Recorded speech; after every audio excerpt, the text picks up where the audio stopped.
Bonjour à tous, bienvenue sur ASMC. Je passe au tutoriel numéro 45 de cette série, donc Blender de A à Z, et donc on modélise pour s'entraîner une tour Eiffel pour utiliser le modificateur fil de fer.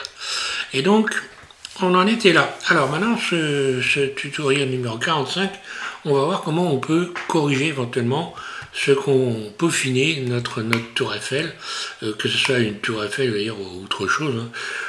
Comment on peut faire pour peaufiner. Par exemple, on voit ici, si je regarde ce que j'ai fait, on voit qu'ici j'ai un maillage très serré, alors que là c'est quelque chose qui est plutôt un peu trop ouvert. Si je voulais faire harmoniser l'ensemble, il faudrait évidemment que j'ai ici un ensemble qui soit plus fermé, qui ressemble plus à celui du haut. Si là on voit bien deux parties bien distinctes. Donc en réalité ce que je devrais obtenir, c'est ce que j'ai fait là pour vous faire voir, modifier la base ou modifier le haut éventuellement.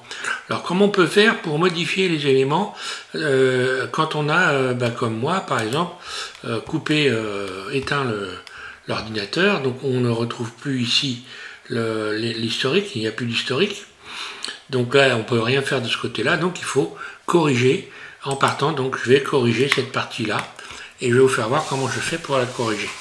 Alors, je repars en mode Elite. Alors, donc, évidemment, il ne faut pas appliquer les modificateurs avant d'avoir terminé l'objet, parce qu'autrement, après, c'est faut tout recommencer à zéro, hein. Alors que là, à partir d'ici, je vais pouvoir corriger. Comment je vais faire? Je vais tout sélectionner, je vais faire X et je vais faire une dissolution limitée. Là, dissolution limitée, je clique dessus, voilà ce qui se passe.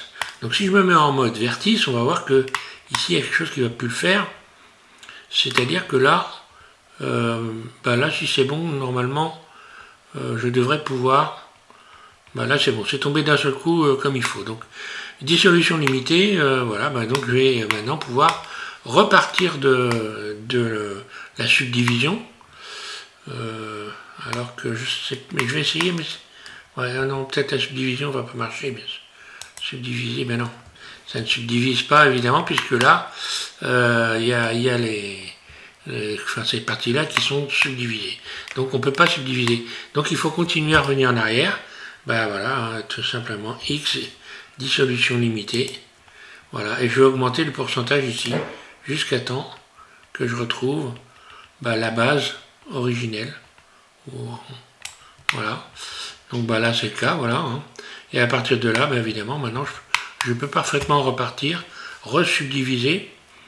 Donc subdivision de surface. Là, et là, je vais faire en sorte maintenant de faire attention que les carreaux ici correspondent à ceux qui sont en haut. Plus ou moins, on va dire. Voilà. Grosso, là, je suis pas trop mal. Donc, comme on a fait précédemment, on revient ici dans les faces en éventail. Voilà. Alors cette fois-ci, non, c'est bon. Face en éventail, donc automatiquement j'arrive là, hein, lorsque je repasse en mode objet. Bon, là, ça correspond plus. Et je vais pouvoir maintenant redécouper l'ensemble, redécouper en utilisant des emporte-pièces. Donc, déjà ici, je vais couper, je vais cacher le fil de fer. Je me remets en vue 1 et je vais recommencer en allant rechercher le plan. Donc voilà, le vide ici, je viens le rechercher. Mode transparent Alt Z, et je n'ai plus qu'à faire un clic gauche pour mettre mon curseur 3D ici. Désolé, j'ai un peu la voix, je perds un peu la voix. Je me fais soigner, mais c'est pas évident. Alors, GZ, voilà, je vais me mettre, sortir du mode transparent, hein. Voilà. Donc GY, voilà, je le ressors. Ensuite, je vais sélectionner les arêtes. Voilà. Je me remets en vue 1. Alt Z, mode transparent, et là on voit bien. Donc je fais un CTRL B pour venir courber faire des boucles ici. Là. Donc pour la faire remonter, j'ai juste à faire GZ. Puis maintenant, surface S. Donc de l'ensemble, hein. Je sélectionne tout, S. GX. Voilà, grosso, je suis à peu près bon là. Hein. Je n'ai plus qu'à donc faire agrandir tout ça en faisant un SY, donc le long de l'axe Y, puis GY pour venir le placer comme ceci. Donc là je vais l'adoucir également. Donc mode objet et puis ombrage lissé. Je reviens ici cocher sur cette icône et je vais venir ici chercher voilà, des normales auto-lissées, voilà. Donc voilà, à partir de là, je vais pouvoir commencer à découper. Hein. Alors, il va se passer une chose un peu particulière, vous allez voir. Donc, je recommence ce que j'ai fait. Je vais dupliquer, hein. Shift D, puis RZ 90. Bon, là, il faut que je remette mon axe correctement ici. Donc, je vais remettre l'axe comme il faut. Définir origine vers géométrie. Et RZ 90. Voilà. Ça, il faut faire attention. Dès qu'un objet est désaxé, eh bien, il faut vous dire que quand il vous arrive un truc bizarre, c'est qu'il faut remettre les axes au bon endroit. Voilà, donc là, je vais donc procéder comme j'ai fait dernièrement. Donc mon cube ici, donc transformé et sélectionné, j'appuie sur Shift et je sélectionne la base de la tour Eiffel en faisant Shift CTRL moins. Voilà ce qui se passe. Donc là, ça n'a pas disparu cette fois-ci. Donc le truc, c'est vous allez en mode Edit, et là, vous allez supprimer X, les faces. Là, on supprime les faces, et voilà. Alors ensuite, là, on va faire pareil. Je reviens là. Shift, je sélectionne la base. Shift CTRL moins. Et là, bon, ça a marché, voilà. Donc quand ça marche, tant mieux. Ça marche pas, ça marche pas. Donc là, je vais pouvoir maintenant resélectionner ici le modifieur fil de fer. Et voilà. Alors attention, là, il faut retrouver donc la même épaisseur que cette partie-là. Donc là, je regarde la valeur, c'est 0,34. Bon, je vais tâcher de mettre ça à 0,34, on va voir ce que ça va donner.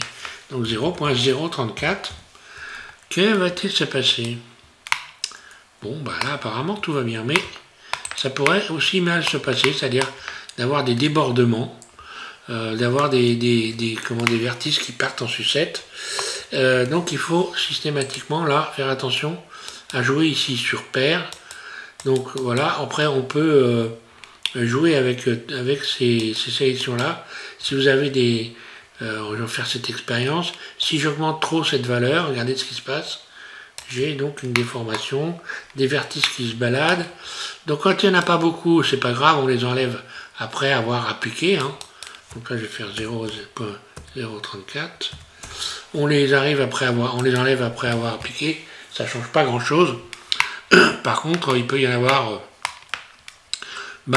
beaucoup trop. Donc il faut essayer de tempérer, hein, en allant agir sur ici paire. Donc la paire, je peux toujours augmenter la valeur ici. Voilà, et là on voit que j'ai pas trop de mauvaises surprises en faisant ça. Voilà, donc 0.034, voilà. Donc là, il faut bien penser à ça. On peut être amené à corriger. Donc voilà, en même temps, donc c'est toujours pareil. Avec Blender, il y a une phase de modélisation et puis une phase de peaufinage, c'est-à-dire où vous allez regarder votre objet et puis vous dire, tiens, qu'est-ce qu'il y a qui ne va pas, qu'est-ce que je pourrais arranger, comment je vais faire pour l'arranger, etc., etc. Donc là, par exemple, on voit qu'il y a nettement des défauts. Donc si j'appuie sur face, je vais revoir en faisant un GY ici, venir réajuster. Hein. Je vais en profiter pour regarder de l'autre côté. Oui, apparemment ça va. GY.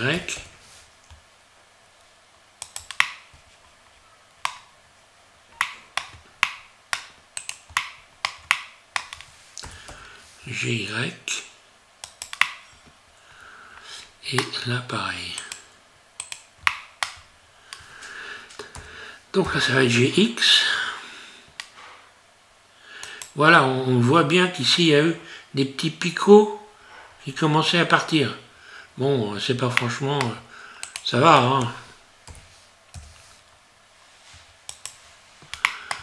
Surtout, je rappelle qu'il s'agit, GX surtout, de, en premier lieu, de travailler bien le fil de fer.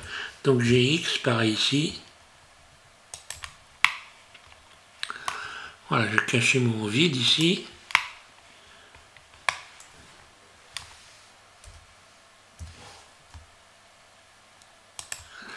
Voilà, donc là on les voit, les picots qui sont sortis là.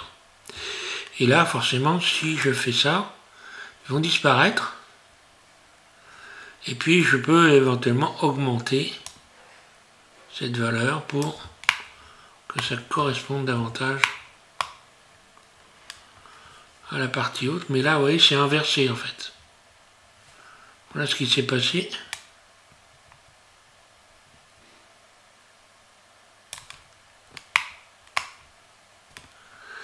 Non, ça s'est même pas inversé. Non, non. Je dis des bêtises. Je vais juste augmenter un peu pour que ça corresponde. En prenant référence sur le bord qui est là. Voilà. Bon. Alors, on va voir aussi, je vais plutôt revenir en arrière. Je préfère avoir un petit défaut. Mais, alors, il y a une chose qui est intéressante, qui va servir tout à l'heure, enfin plus tard, dans le prochain tuto, je pense. Regardez ce qui se passe si je décoche ici, remplacer original. Vous avez donc non seulement les croisillons qui se sont mis, et on va s'en servir pour faire les rambardes, puisque là, il y a des rambardes sur la partie, sur le premier étage de la tour Eiffel. Il y a des rambardes qui sont donc fermées comme ça, et on va pouvoir s'en servir. Voilà. Donc encore une fois, lorsque vous utilisez un modificateur, quel qu'il soit, vous avez toujours intérêt à essayer de regarder ce qui se passe, parce que dans les démonstrations où tout le monde ne veut pas vous dire ça sert exactement à ça, et ça, donc voilà, il y a des fois, et vous avez des fois même des personnes qui vous font des tutos, qui connaissent même pas, ou qui ne connaissent que quelques fonctions, mais c'est pas très grave, on apprend quand même, que quelques fonctions des modificateurs qu'ils vous proposent. Moi ça m'est déjà arrivé il y a longtemps, hein, bon, tout le monde peut débuter, hein, et puis se permettre d'essayer de faire, d'aider les autres. Donc là je vais essayer de courber un petit peu ça, parce que c'est pas très beau.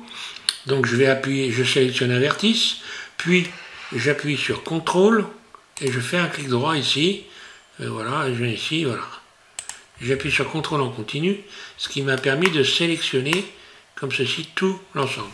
Puis je vais faire utiliser la boîte à outils Loop Tool, soit en faisant W, soit en allant, comme moi, si vous avez fait ce que je vous ai dit de faire au début de cette série, c'est-à-dire installer ma configuration. Donc normalement, vous avez les mêmes raccourcis clavier que moi, hein, c'est-à-dire que vous avez les mêmes menus favoris. Voilà. Donc autrement, Loop Tool, vous le trouvez là, et vous allez faire relaxer. Donc relaxer, si on veut vraiment relaxer bien, là il va falloir insister. Donc je vais pouvoir augmenter cette valeur de relaxer ici. Là, je n'ai relaxé qu'une fois. Vous voyez, donc quand j'ai fait relaxer, il y a cette fenêtre qui est apparue, et je n'ai relaxé qu'une fois. Donc là, je vais carrément relaxer 25 fois pour avoir quelque chose d'un peu plus sympa. Voilà. Allez, je recommence, je vais le faire là. Donc je pourrais sélectionner ce vertice là. D'ailleurs, je vais cacher le... je vais cacher pas là, cela, mais cela, voilà. Je sélectionne ce vertice ici. Puis j'appuie sur CTRL et je sélectionne celui-là. On voit que ça a fait le tour. Hop, pareil, je vais faire relaxer. Alors on peut parfaitement le faire directement sur tous en même temps. Ici je sélectionne celui-là, puis CTRL celui-là, puis ensuite celui-là, hop là. Alors attention, il faut surtout pas CTRL Z, je reviens en arrière. J'appuie sur Shift, je sélectionne celui-là, puis j'appuie sur CTRL et je sélectionne ça. Voilà. Ensuite, ben, je recommence. Relaxer, donc on voit que vous allez voir, relaxer, bien rester. Ce que j'avais donc sélectionné ici est resté en mémoire. Voilà. Je vais rappeler maintenant ici la base. Voilà, disons que l'ensemble est quand même un peu plus cohérent. Alors voilà ce qui s'est passé. Ben, tiens, ça tombe bien, vous voyez. Ici, j'ai quelques vertices qui sont partis se promener. C'est pas très grave dans ces cas-là. Pas la peine de se casser la tête pour quelques vertices. Lorsque l'on va avoir appliqué ici, vous le faites appliquer, là, voilà. Ici, vous avez donc des vertices que vous pouvez parfaitement supprimer, ça ne va rien changer, puisque de toute façon, c'est appliqué. Voilà.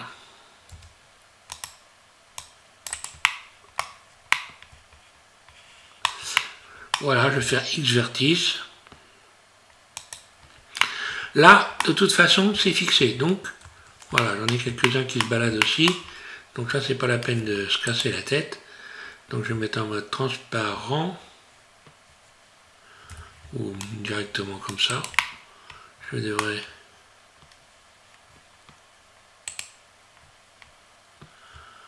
Voilà, ils sont là. Donc je vais les sélectionner ici. Mode transparent. C'est...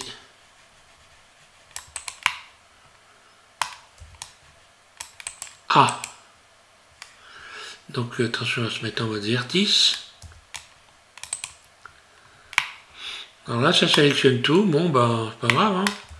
Voilà, je vais désélectionner ça.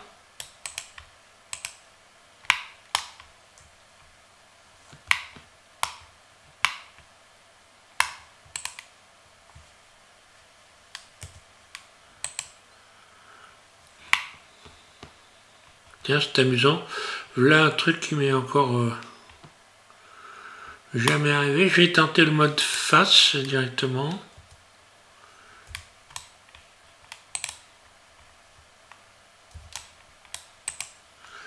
Ah, d'accord. Oui, voilà, il fallait que je fasse la bonne sélection déjà. Voilà, X vertice. Oui, j'ai pas sélectionné la base, donc forcément. Hein. Voilà, donc à partir de là, le problème est réglé. C'est pas pour 3 arêtes qui se promènent qu'il faut se compliquer la vie. Hein.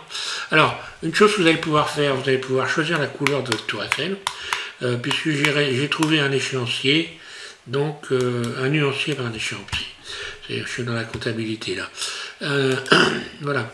J'ai trouvé donc ici un nuancier des différentes couleurs et des années de la tour Eiffel. Vous allez pouvoir télécharger sous cette vidéo. Donc moi je l'ai connu, hein, pour vous donner un ordre d'idée. J'ai connu la tour Eiffel ici, voilà, elle avait cette couleur-là. Elle a eu cette couleur-là de 1954 à 1967. Eh bien, moi je vais choisir, je pense celle-là. Mais toutes les couleurs qui sont là, voilà, vous avez les années. Donc pour pouvoir vous en servir, je vais vous faire voir comment il faut faire, parce que là, encore une fois, ça fait partie du peaufinage, hein, quelque part. Donc on va voir comment on peut faire ça. Donc je reviens ici, sur ma tour Eiffel rectifiée. Je vais également lui donner donc un nom, hein, donc je vais modifier son... de ne pas oublier hein, d'enregistrer. Hein. Là je vais l'enregistrer directement, voilà, donc là elle va être rectifiée. Bon là moi pour être sûr d'être tranquille, je vais quand même modifier, je vais l'enregistrer sous, ici je vais l'appeler rectif, au cas où, avant de vraiment faire les choses de manière définitive. Voilà, enregistrer sous sur le bureau, voilà, je l'appelle rectif, je sais que c'est rectif et je vais donc maintenant aller chercher les couleurs. Donc on recommence, on va ajouter ici un anti-image, hein, là, RX90, là, vous le déplacez, G, vous le mettez quelque part par là, et ensuite, vous allez donc ouvrir cette fenêtre, à partir de cette icône-là. Encore une fois, on va rechercher l'image, donc moi l'image, elle est sur mon bureau dans un dossier qui s'appelle donc rendu Tour Eiffel, voilà, ici rendu Tour Eiffel, j'ai donc ici, voilà, mon nuancier est là, ouvrir, voilà, je vais l'agrandir, et je vais sélectionner ma tour Eiffel, et aller chercher la couleur, donc ici vous collez sur soit sur le mode rendu, soit ici, voilà. Alors, sur le mode rendu direct, bah, il faut aller cacher le fond, hein. Donc moi, mode rendu, j'ai donc automatiquement ici, hein, je le dis à chaque fois, hein, vous avez fait comme moi, vous avez Forest, donc qui permet d'avoir ici, lorsque l'on modifie l'angle, hein, ici donc de la vue, d'avoir en fond d'écran un éclairage donc HDRI. Alors voilà, on va pas, je me remets en vue 1 et je vais cacher ce fond en cliquant sur visibilité caméra, comme ça j'ai un fond noir, voilà. Et donc je garde toujours l'avantage de la luminosité de mon éclairage HDRI.